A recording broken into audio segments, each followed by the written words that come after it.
മറുവശത്ത് എക്സ്പെൻഡിച്ചറിന്റെ കാര്യത്തിൽ ഈ വലിയ വെട്ടിക്കുറവുണ്ടായല്ലോ. ഈ വലിയ വെട്ടിക്കുറവുണ്ടായപ്പോൾ അതിന്റെ ഭാഗമായിട്ട് ഞാൻ ഈ പറഞ്ഞ 50,000 കോടി വെച്ച് കുറഞ്ഞു എന്നുള്ളതിന്റെ കണക്കുകൾ വെച്ചിട്ടാണ് പറയുന്നത്. 57,000 കോടിയാണ് എക്സാക്ട്ലി. 50,000 കോടി അധികം ഒരു വർഷം കുറയാന്ന് വെച്ചാൽ 2-2.5 ലക്ഷം കോടി രൂപ 5 വർഷം കൊണ്ട് കുറയും. അവിടെ എക്സ്പെൻഡിച്ചർ സ്വാഭാവികമായിട്ട് വരുമാനം വർദ്ധിക്കുന്നില്ല, എല്ലാം വെട്ടിക്കുറയ്ക്കുകയാണ്. അങ്ങനെ വരുമ്പം എക്സ്പെൻഡിച്ചർ കുറയും.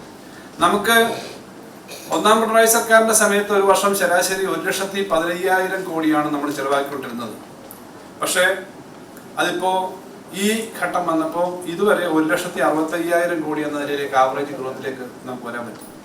ശരിക്കും ഇടിഞ്ഞു പോകേണ്ടതാണ്. 1,65,000 കോടിയിലേക്ക് വന്നു. കഴിഞ്ഞ അസംബ്ലിയിൽ UDF നേതാക്കന്മാർ പറഞ്ഞു നമ്മൾ ഈ 2 ലക്ഷം കോടിയിലേക്ക് എക്സ്പെൻഡിച്ചർ പോകും എന്നൊക്കെ പറയുന്നത്, ബഡ്ജറ്റിന്റെ സൈസ് 2 ട്രില്യൺ ആവും എന്ന് പറയുന്നതൊക്കെ വെറും മാനിഫെസ്റ്റോ ആണ്, നടക്കില്ലെന്നാവും. പക്ഷേ യഥാർത്ഥത്തിൽ ഞാനെന്ന അസംബ്ലി പറഞ്ഞു ഞങ്ങൾ ഈ വർഷം 1,78,000 1,75,000 കോടി ആവും. പ്രാഥമിക കണക്ക് ഏരിയയുടെ വന്നപ്പോൾ 1,72,000 കോടി ആയിട്ടുണ്ട്. അത് പറഞ്ഞാൽ 1,60,000 കോടി ആണ് 3 വർഷം നമുക്ക് ചെലവാക്കാൻ പറ്റുള്ളൂ. ഇപ്പോൾ 1,75,000 കോടിയായി. അടുത്ത വർഷം അത് 2 ലക്ഷം കോടിയിലേക്ക് എത്തുമെന്നാണ് നമ്മൾ പ്രതീക്ഷിക്കുന്നത്. അപ്പോൾ ശരാശരി ഇപ്പോഴത്തെ കണക്കനുസരിച്ച് 1,65,000 കോടി നമ്മൾ ചെലവാക്കി. 1,15,000 ഉണ്ടാകുന്നു ഒന്നാം പിണറായി സർക്കാർ. അതിന് ഉമ്മൻചാണ്ടി സർക്കാരിന്റെ സമയത്ത് അത് 80,000 കോടിക്ക് അടുത്തായിരുന്നു. അപ്പൊ ആ തരത്തിൽ നമുക്ക് ഇത്രയും പിടുത്തം ഉണ്ടായിട്ട് നമ്മൾ മുന്നോട്ട് വന്നു. അപ്പൊ അങ്ങനെ നമുക്ക് നല്ലതുപോലെ കാര്യങ്ങൾ ചെയ്യാൻ പറ്റി. അതുകൊണ്ടാണ് ഞങ്ങൾ പറഞ്ഞത് ഈ കാര്യങ്ങളൊക്കെ ചെയ്തപ്പോൾ അടിസ്ഥാന സൗകര്യ വികസനത്തിന്റെ കാര്യത്തിൽ റോഡ് ഇപ്പം നാഷണൽ ഹൈവേയുടെ 6,000 കോടിയോളം രൂപ കൊടുത്ത സംസ്ഥാനമാണ്. ടോൾ റോഡാണ് കേന്ദ്ര ഗവൺമെന്റ് നിശ്ചയിക്കുന്നത്, NHAI ആണ് ഉണ്ടാക്കുന്നത്. അവന് പോലും പണം നമ്മൾ കൊടുക്കേണ്ടി വന്നു. വിഴിഞ്ഞം തുറമുഖത്തിന് 1 രൂപ പോലും കേന്ദ്ര സർക്കാർ തന്നില്ല. ലോകത്തെ ഏറ്റവും വലിയ തുറമുഖം, അത് പ്രാക്ടിക്കലായി കാണിച്ചിട്ടാണ് ഈ സംസ്ഥാന സർക്കാർ നിൽക്കുന്നത്. ലോകത്തെ ഏറ്റവും വലിയ തുറമുഖം, ഏറ്റവും വലിയ 10-15 തുറമുഖങ്ങളിലൊന്ന്, ലോകത്ത് ഇതുവരെ ഉത്പാദിപ്പിച്ചിട്ടുള്ള ഏറ്റവും വലിയ കപ്പലെടുക്കാവുന്ന തുറമുഖം. കപ്പൽ കഴിഞ്ഞ ദിവസം വന്നിരുന്നു അത്തരം കപ്പലുകൾ. ആ തുറമുഖം സൃഷ്ടിക്കുന്ന 1 രൂപ പോലും കേന്ദ്ര സർക്കാരിൽ നിന്ന് കിട്ടാഞ്ഞിട്ട് പോലും അത്രയും വലിയ തുറമുഖം നമുക്ക് നിർമ്മിക്കാൻ കഴിഞ്ഞു. അതിന്റെ ഫംഗ്ഷൻ എല്ലാം നടക്കുന്നു. അപ്പൊ അടിസ്ഥാന സൗകര്യ വികസനം സ്കൂളും റോഡും മാത്രമല്ല, ഏറ്റവും അടുത്ത തലമുറയ്ക്ക് ജോലി കിട്ടാനുള്ള സൗകര്യങ്ങൾ കൊണ്ടുവന്നു. കേരളത്തിന്റെ ഭാവിയിൽ ഏറ്റവും കൂടുതൽ കേരളത്തിന് നേട്ടം ഉണ്ടാക്കിയ ഒന്നായിട്ട് വിഴിഞ്ഞം ഉൾപ്പെടെ ചിത്രീകരിക്കപ്പെടും.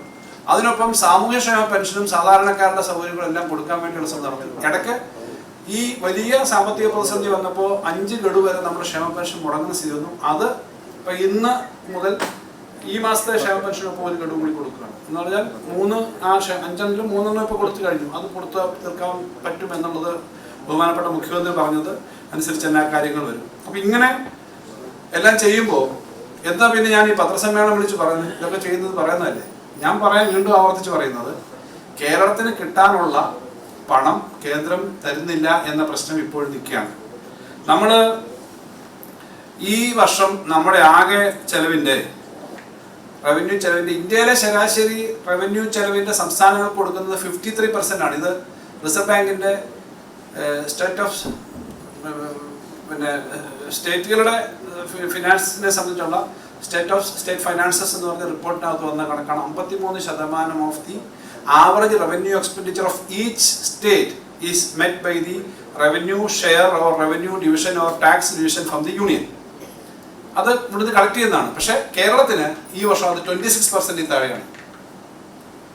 ഇന്ത്യയിലെ മറ്റുള്ള സ്റ്റേറ്റിന് 53, ആകെ അവർ ചെലവാക്കുന്ന 100 രൂപയിൽ 53 രൂപയും യൂണിയന്റെ ഭാഗമായിട്ട് കൂടി കളക്ട് ചെയ്യുന്ന ടാക്സിന്റെ വിഹിതം കിട്ടുമ്പോൾ കേരളത്തിന് 26% താഴെയുള്ള ഈ വർഷം. കഴിഞ്ഞ വർഷം അത് 27-28 ഉണ്ടായിരുന്നു. ഇങ്ങനെ കുറഞ്ഞുകൊണ്ടിരിക്കുകയാണ്. അതിനർത്ഥം നമുക്കൊരു 20-25% കൂടെ നമുക്ക് കിട്ടേണ്ടതാണ്. അത് കിട്ടുകയാണെങ്കിൽ 10,000-40,000 കോടി അധികം കിട്ടും. ആ കിട്ടാനുള്ള പണം മേടിച്ചെടുത്തേ പറ്റൂ. ഇവിടെ ദൗർഭാഗ്യവശാൽ BJPയുടെ സംസ്ഥാന നേതാക്കന്മാർ ഉൾപ്പെടെ പറയുന്നത് ഇത് കടം മേടിക്കാൻ നിൽക്കുകയാണ്, ഭിക്ഷാപാത്രവുമായി നടക്കുകയാണ്. ഭിക്ഷാപാത്രമായിട്ടൊന്നും നടക്കുകയല്ല. നമ്മുടെ അവകാശത്തിന് വേണ്ടി കേന്ദ്ര ഗവൺമെന്റിന്റെ അടുത്ത് ശബ്ദം ഉയർത്തണമെന്നുള്ളത് വീണ്ടും പറയാൻ വേണ്ടിയിട്ട് തന്നെയാണ് ഇത് പത്രസമ്മേളനം വിളിച്ചത്. ഇത് നടക്കുന്നു എന്നുള്ളതുകൊണ്ട് കിട്ടാനുള്ളത് കിട്ടണ്ടേ. ഇന്ന് തമിഴ്നാട് സുപ്രീം കോടതി പോയിട്ടുണ്ട്. നമ്മൾ നേരത്തെ സുപ്രീം കോടതി പോയിട്ട് വന്നു.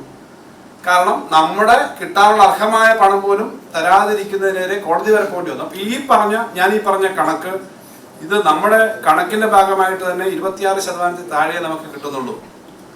നമുക്ക് ഇന്ത്യയുടെ ബഡ്ജറ്റ് ഇപ്രാവശ്യം അവതരിപ്പിച്ചുകൊണ്ട് യൂണിയൻ ഫൈനാൻസ് മിനിസ്റ്റർ അവതരിപ്പിച്ച ബഡ്ജറ്റ് ക്ലാസിന്റെ ഫസ്റ്റ് ഇൻട്രോഡക്ടറി പേജുകളിൽ പറയുന്നുണ്ട്, ഈ വർഷം 5 lakh crore rupees we are giving to the states from the union budget expenditure. If it is 5 lakh, 5 ലക്ഷം കൊടുക്കുന്നെങ്കിൽ അതിന് 3% ആണെങ്കിൽ 15,000 കോടി നമുക്ക് അഡീഷണൽ ആയിട്ട് കിട്ടണം. നമുക്ക് 5,000 കോടി പോലും അഡീഷണൽ വന്നിട്ടില്ല. 25 ലക്ഷം കോടി രൂപ സംസ്ഥാനങ്ങൾക്ക് ആകെ ഇപ്പോൾ വീതം വെക്കുന്നുണ്ട്. അതിനകത്ത് കണക്കനുസരിച്ച് നമുക്കൊരു 75,000 കോടി കിട്ടണം. നമുക്കൊരു 35,000 കോടിക്ക് അധികം പോലും കിട്ടുന്നില്ല. അപ്പൊ കിട്ടാനുള്ളത് തരാത്തത് എന്തുകൊണ്ടാണെന്ന് നിങ്ങൾക്കറിയാം. നമുക്ക് സ്കൂൾ വിദ്യാഭ്യാസം നല്ലപോലുണ്ട്, ആരോഗ്യരംഗം മെച്ചപ്പെട്ടിട്ടുണ്ട്, എല്ലായിടത്തും ശുചിമുറികളുണ്ട്, നല്ല റോഡുണ്ട്. നിങ്ങൾക്ക് എന്തിനാ തരുന്നത്? ഈ ഒരു സമീപനത്തിൽ വരുന്നു എന്നുള്ളത് ഇപ്പോഴും നിൽക്കുകയാണെന്നുള്ള കാര്യം പറയണം. അപ്പൊ ഇതെല്ലാം ഉള്ള ഒരു സമയത്ത് തന്നെയാണ് നമ്മൾ ഈ കാര്യങ്ങൾ നേരിടുന്നത് എന്നുള്ളത് പ്രധാനപ്പെട്ട കാര്യമാണ്.